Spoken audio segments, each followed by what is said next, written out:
get it going. Yo, yo. Check it. 1, 2, 3. I'm the one to be. I'll move. I'll groove. I'll take you out like a killing spree. The Greg then OG. take my girl for a shopping spree. Buy her 3 diamond rings so she can sing with the bing-a-ling-ding. Now I'm gonna leave. Greggy OG. Alright, this episode we're doing a freestyle up. No, I'm kidding. And Are we going? yeah, Yeah. we're recording. We should let's just start it with that. With a little rap? Thanks for listening to Greg Rap here on Road to Rip. No, we're not putting that in there. No, we're not. It's in there. It's in there. Okay. It's in there. Thanks for listening to Greg Rap here on the Road to Rip podcast today. All right, welcome to a new episode of the Road Trip podcast. And today we're going to be talking about 5 quote-unquote healthy foods that could very well be hurting your sexual performance in the bedroom. Yeah, they are. These are foods that are deemed healthy, but they are messing up your hormones. So these are things that you're definitely going to want to watch this entire episode because there could be something you're eating every day that, believe it or not, is killing you downstairs. Yeah, and this might be somewhat controversial. I find that any time that I've done a video on YouTube, especially, or Facebook, but something where you talk about food and then you say that this is here's the research about it, because that's what we're going to do right now. We're going to say, like, we're not just making this up for fun. This is actually, it has research showing these effects on it in humans. So what we're going to do, I have the list right here, and we're going to go through it, and I'm going to talk about the research, these studies that they were showing us. But it's funny because when I did this on nuts, and I talked about the research on nuts, and all I did was disseminate the research. It wasn't my opinion, but people like got so offended but it's the most highly viewed video on my YouTube channel. And I don't get how people get offended by facts and research. Yeah. They're like, this is bro science bullshit. Research. I'm like, no, I literally just read the studies from these like scientists that these researchers. The opposite of pro science. It's the opposite of pro science. So it's funny, and people are probably gonna say the same stuff even on this episode. No, we got this audience is very cool, high quality audience. Oh, are you saying my nut video audience is not high quality? No, they're not actually. A lot of the guys who leave the comments are very not high quality. But that's because when you bring in all these new viewers, because the video went viral, you bring in yeah. all of these new viewers, you know. Yeah, the viral videos kind of attract. Well, at least the people that leave the comments on them generally have about 3 brain cells. So. But anyway, so these foods, people, and the first one, we're just going to kick it straight off. This is a food that is still being touted as healthy everywhere. And like, I'm guarantee you a bunch of people that are listening to this or watching this are eating this food on a daily basis. And it's flax seeds. Flax seeds, huh? Yeah. Because the people eat them because it's like, oh, it's high in fiber, omega-3s, omega-3 fatty acids. Yeah. So, you know, I know tons of people that are obsessed with the flax seeds, so healthy. So what's the reality about them? So here's the reality. Basically, the lignans, it's like one of the highest lignin-containing foods. It contains 800 times more lignans than most other foods in general. What is lignans? They're basically highly estrogenic compounds. Come on. Extremely estrogenic. So flax seeds are very estrogenic. Very estrogenic food. And something like seeds and nuts, like, it still baffles me. And I think that was kind of why I was like, why is everyone so offended over this nuts video? And even with flax seeds too, because I did a video on flax seeds on my YouTube channel too, and people were offended by it. And I was like, what's the point? Why do you guys nuts don't taste good? I mean, some of them taste good, but like, there's plenty of better tasting stuff out there.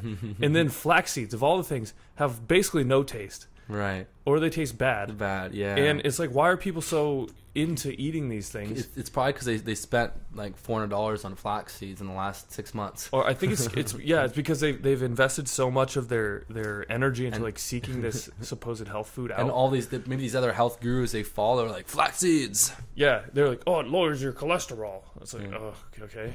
Whenever you challenge estrogenic. Whenever you challenge someone's beliefs, even if it's completely right and you have research, they get really. So I've even heard some people say, or even this has been research proven, that when you challenge someone's beliefs with like real solid data, it only makes them more concreted into their own beliefs. Yeah, it's hard to make like the best way to convince someone to change their own beliefs is to convince them that they made the decision to change their belief. Yeah, make them make the decision. They have to make the decision to change their own belief. That's the only way anyone can actually change what they come out like, like interesting. Did you ever read that article about flax seeds? Yeah. Like, no, what are you talking about? I don't know. I mean, something about it like having a lot of estrogen and like affecting your body's testosterone levels. It's weird, eh? Yeah. Like, what? Show me this article. Like, I don't know. I don't know if I should keep eating flax seeds. And then they'll be like, oh man, I think we should. Then let them do it for. Make them make the decision. Like, you're an idiot because you're eating flax seeds. It never works like that. So, but the thing is, the research shows that it's highly estrogenic, contains a lot of lignans, 800 times more than most other foods. It also has been shown to decrease total and free testosterone in research, basically by increasing SHBG levels, which SHBG is sex hormone binding globulin. It binds free testosterone, makes it inactive.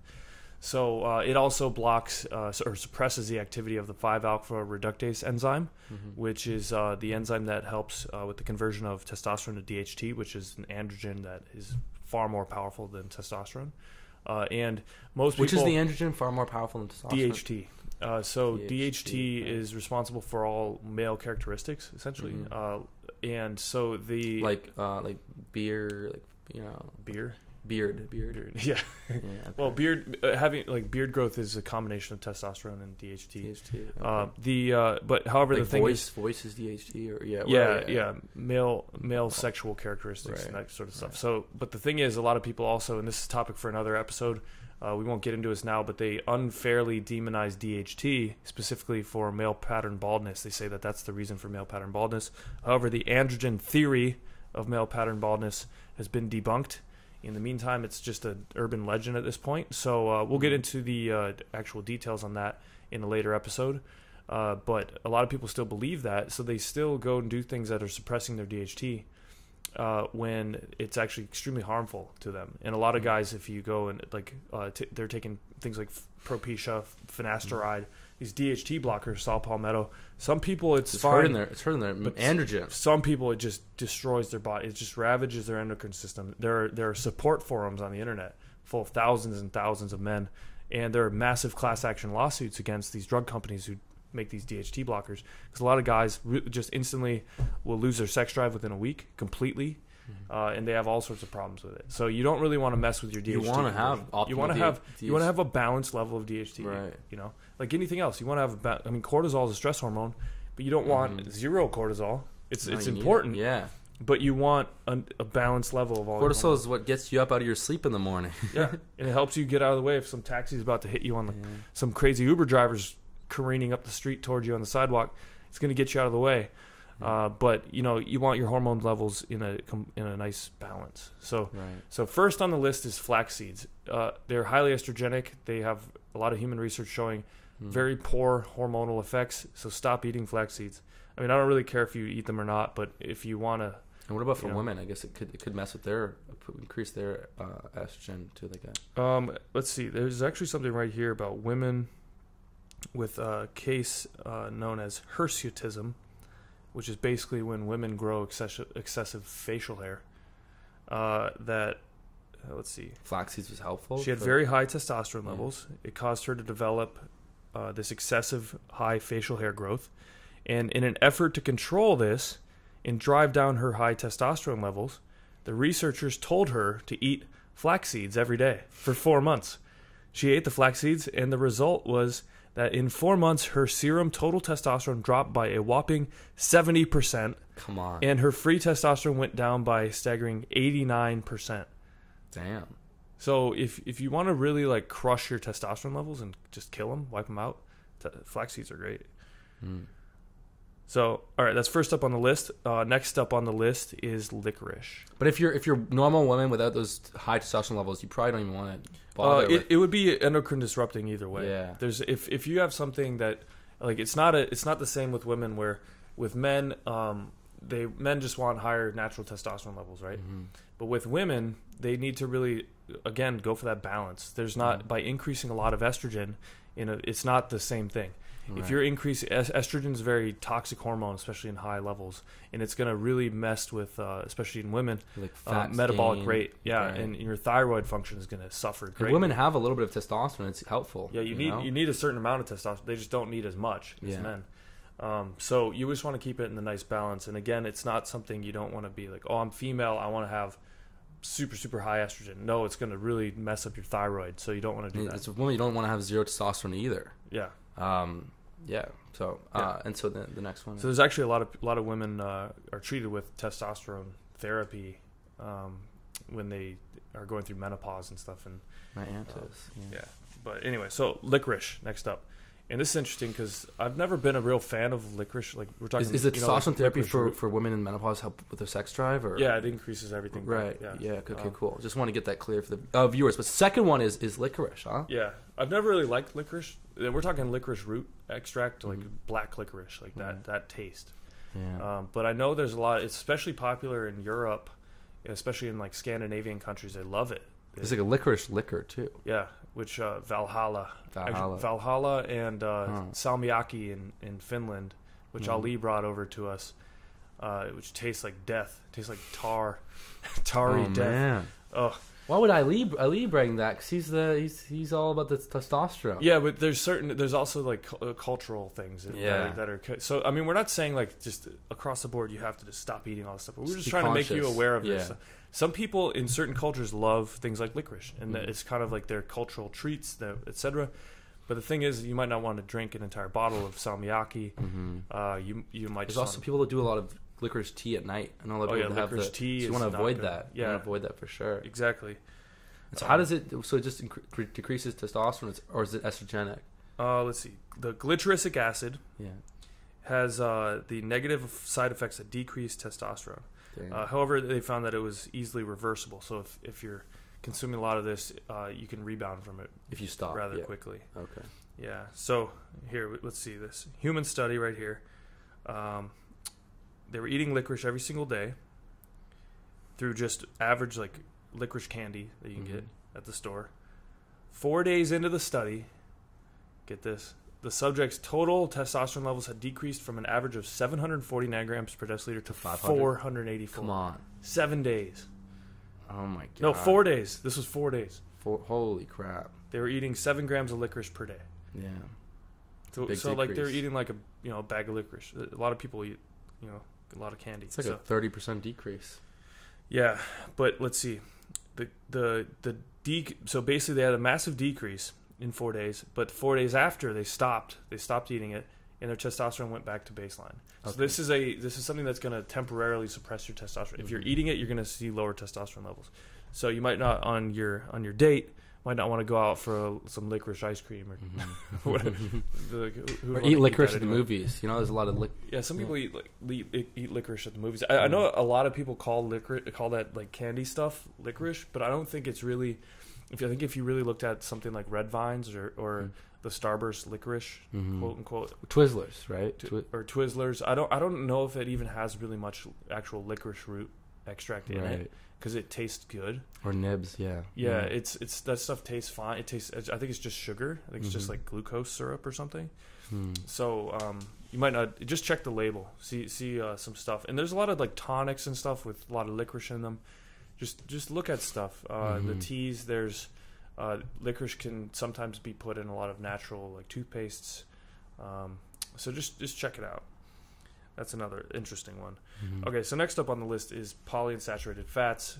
This is another one that people seem to get offended by. I don't know why. The research is super clear with basically polyunsaturated fats, which come from vegetable oils, in general vegetable oils. And we're not talking fruit oils like coconut or avocado or olive oil, but we're talking, those are all monounsaturated and saturated fats, but we're talking about like just cheap, shitty vegetable oil, which people have been calling healthy.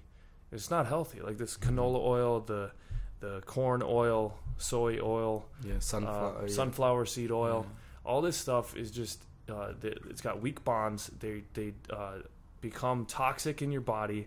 There's a ton of research showing that it's all anti-thyroid and anti-testosterone. So it's bad for your thyroid function, your metabolism, and your testosterone, huh? Yeah, so there's really no reason to eat these oils, and most of them you're going to find it in packaged foods.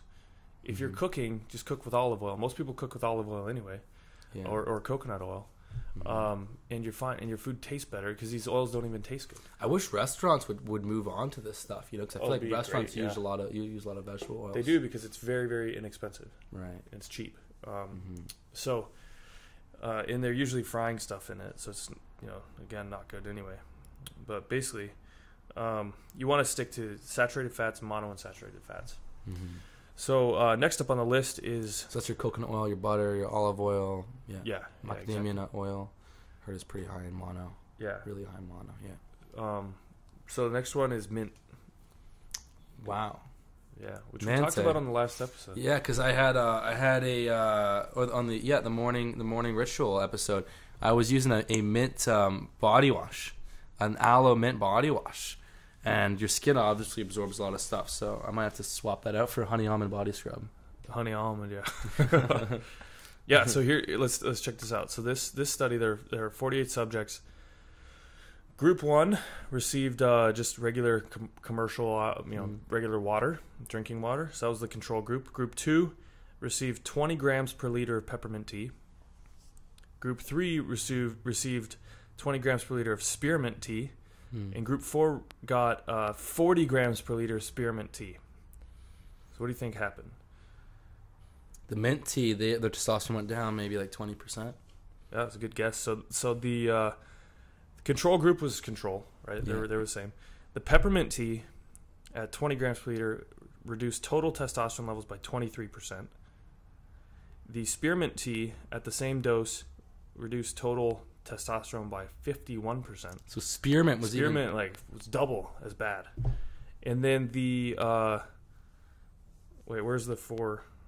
Oh, the double spearmint. Yeah, the double spearmint I think just destroyed it. Damn. So the spearmint, that ain't good. A lot of people chew gum that's like peppermint or spearmint. Yeah. Well, a lot of I think it's mostly especially teas, because it's more concentrated. It's just you're literally just drinking the extract into your body. And this study showed pretty terrible effects of drinking mint tea. So which kind of sucks because it tastes good. Yeah, sure. Everything with mint tastes good. Yeah, especially when you combine it with chocolate, it tastes freaking great. Oh my god, yeah, chocolate mint. Oh my god. But it's something that it can be kind of hard to get rid of. Oh, look, check this out. So spearmint was also studied on women with high androgen levels, just like the flax seeds. And let's see, this one was 21 women were studied. They gave them a cup of spearmint tea. We're talking like a cup, like a regular size thing, twice a day for 5 days. The free testosterone dropped by 30% on average over all of them. And let's see, and then this one they doubled the amount of subjects and they doubled the time period. So it went from 5 to 30 days actually. And they had a basically similar reduction. So it's like a very predictable reduction in testosterone just drinking a cup of tea twice a day, mint tea. So that's not cool. You might want to avoid some mint products. I don't want people getting like crazy with it, but I mean it's really hard to avoid mint in something like toothpaste. But the beauty of that is you're spitting it out. You're spitting it out. So there's and you're washing your mouth out or whatever. But if you're consuming mint tea, you might want to reevaluate. Spit, don't swallow. Don't swallow your toothpaste. Yeah. Remember when you were a kid? I used to swallow that. I said the most delicious toothpaste. I'd swallow it. And I'm like, don't swallow that, Gregory. Oh, I didn't think you were talking about toothpaste. I mean, maybe I was, maybe I wasn't. But spit out that toothpaste. Spit the toothpaste. You weirdos are swallowing that stuff. Spit it out. Yeah. All right. Last but not least, and a lot of people already know this by this point, but soy. Yeah. Yeah. A lot of people still think soy is healthy. Basically, it contains a lot of compounds called isoflavones, which are phytoestrogens. And then there's also just the fact that a lot of soy is really, really cheaply produced, sprayed with massive amounts of pesticides. It's just not a good product at all. The only thing I love is those damn edamame. It's so tasty. I know they are pretty edamame. Good. A little sea salt. Some sea salt, man. But whatever. Once in a blue moon, who cares? Yeah. But don't be eating that stuff. Don't be eating that soy every day. Yeah, I mean, here's a couple studies right here. We got high soy intake suppressed both testosterone and DHT production. We've got how much does it say? Because I know a lot of guys they'll go on these vegan diets and they'll do a lot of these tofurkey, like these soy based meat products, and they're really plummeting their testosterone levels. Yeah, let's check this out. We've got. Sorry, it's loading. No. Oh, this study had 99 men. The ones who ate the most soy had the lowest sperm count. Damn, killing your sperm count. Yeah. Here's a good one. Mm-hmm. In this study, the soy protein group increased the number of epithelial cells in the breast tissue in men by 29%. Getting more fat in those boobs. The gyno. Got the gyno. Yeah. That's sketch. Oh, and here's 3 animal studies that found that the isoflavones in soy can cause breast cancer. Oh my god. Yeah. It's interesting. Here's so avoid that soy. Yeah. Well, here's the study which showed. Let's see the reduction of DHT and testosterone significantly decreased. 9 and 14% of reductions in testosterone and DHT.